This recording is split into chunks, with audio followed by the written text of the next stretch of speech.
All right, welcome back and thank you so much for staying with us on Channel 405 for the final time this morning. We'll start your sports bulletin with this story. So Banyana Banyana coach Dr. Desiree Ellis has whittled down her preliminary squad for the Women's Africa Cup of Nations in Morocco from 46 to 28 players, setting the stage for the final preparations before the continental showpiece next month. So the African champions will enter their final training camp sometime next week, after which a 23-player squad will then be revealed on the 23rd of this month for the upcoming tournament.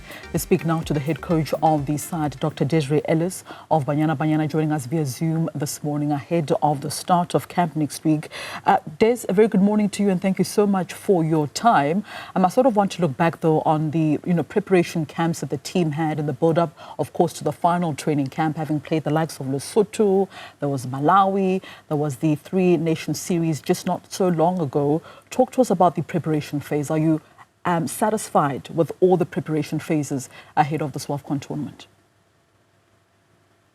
Good morning, Rachel, and good morning to everyone. It's not 23, it's 21, a squad of 21. Okay. Plus 2, that makes it 23. It actually started last year when we played Senegal, we played Denmark, we played England, we played Jamaica, because we had a lot of different players in those squads. We had a look at many players. Then, of course, Lesotho with a very young team looking to the future.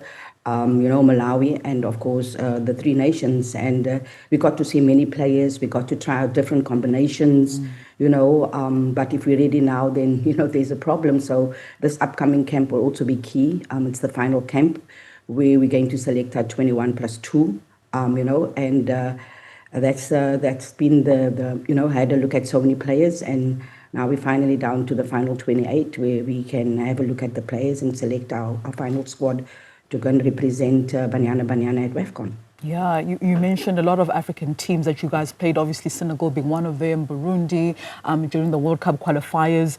Was that a deliberate attempt, though, to play a lot of African opposition, looking at the caliber of the teams that you guys will be up against in Morocco, the likes of Ghana, Mali, as well as Tanzania in your group?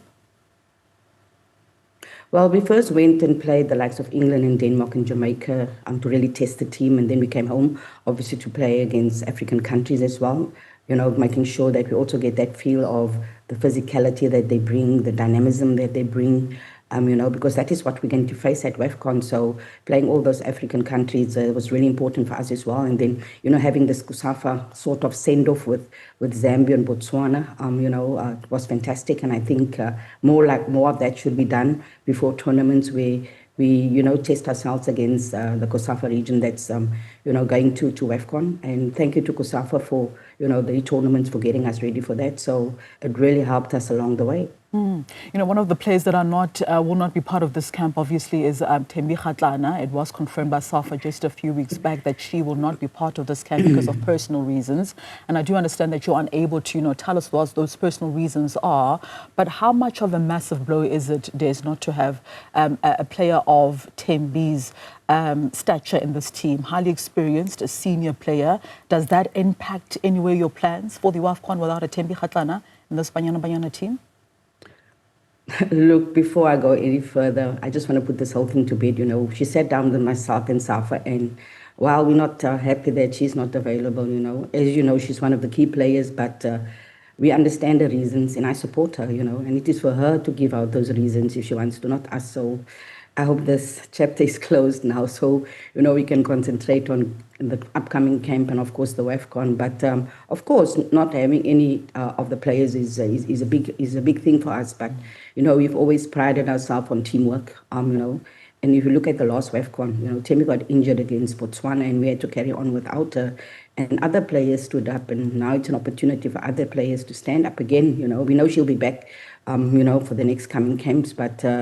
Unfortunately, she's not available. It's a massive blow for the national team, but we have so many other players that are able to stand up like they did in the last WAFCON. And I'm sure she'll be at home cheering for us, Yeah, absolutely, like the way she did, right, when she was cheering for the team when she had to leave Morocco 3 years ago. Yeah, at that WAFCON tournament, right? That's true, yes. Yeah. That's true, yes. Yeah, that's true. Let's talk Let's though do this. about, earlier on you spoke about the importance of this upcoming camp. How crucial do you think is going to be, Des, in just sort of now honing the skills now, the last niggles that you would want to work on? You speak about the player readiness. That's going to be very important to assess whether the players are ready for the WAFCON, looking and refining the tactical structures as well of the team, and just also building cohesion amongst your group of players ahead of this WAFCON. How crucial is this camp going to be in making sure that those factors are actually looked at during this camp? No, we've looked at it in the last camp as well. We're just going a little bit further as well, more of the understanding as well, and also for them to raise their hands as well, because not forgetting it's also a selection camp. But there's more work to be done. Obviously, we go to Morocco and then you continue with your preparations there and fine-tune a little bit more until you play your first match. So this camp is just as important like the previous camps has been. And very important for the players as well. We went with versatility. I think versatility gives us a lot more options. In the last tournament, we could count on more players. We could take out of the squad of 23. Some had more players. We could actually on match day take 21 out of that 23, but now we don't have that luxury. So, having the versatility is going to be really, really important for us to make sure, that we have a lot more options.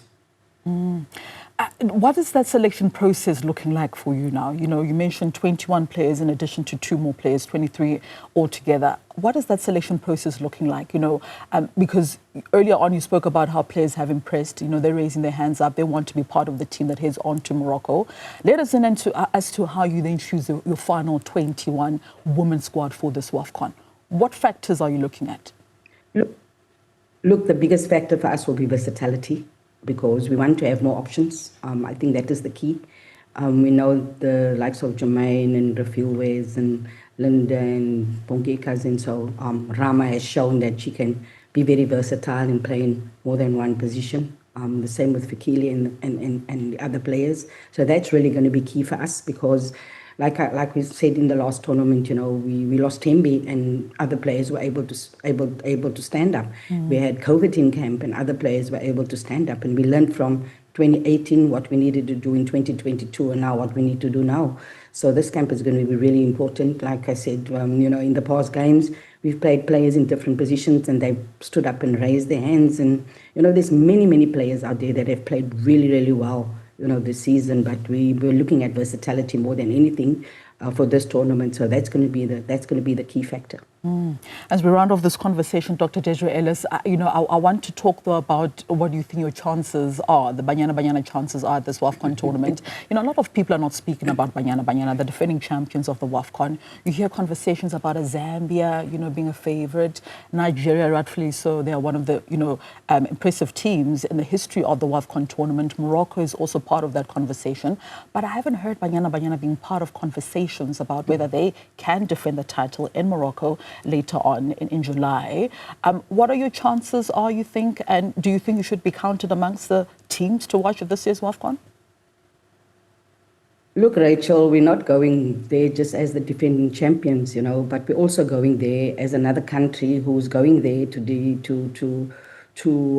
be part of the competition and to continue to want to win the competition like everyone else, So our chances are the same as everyone else's. I think, Nigeria is the only country that has won it back to back to back to back. But, this will be big and the players know the task at hand. But for us, we're taking it one day at a time.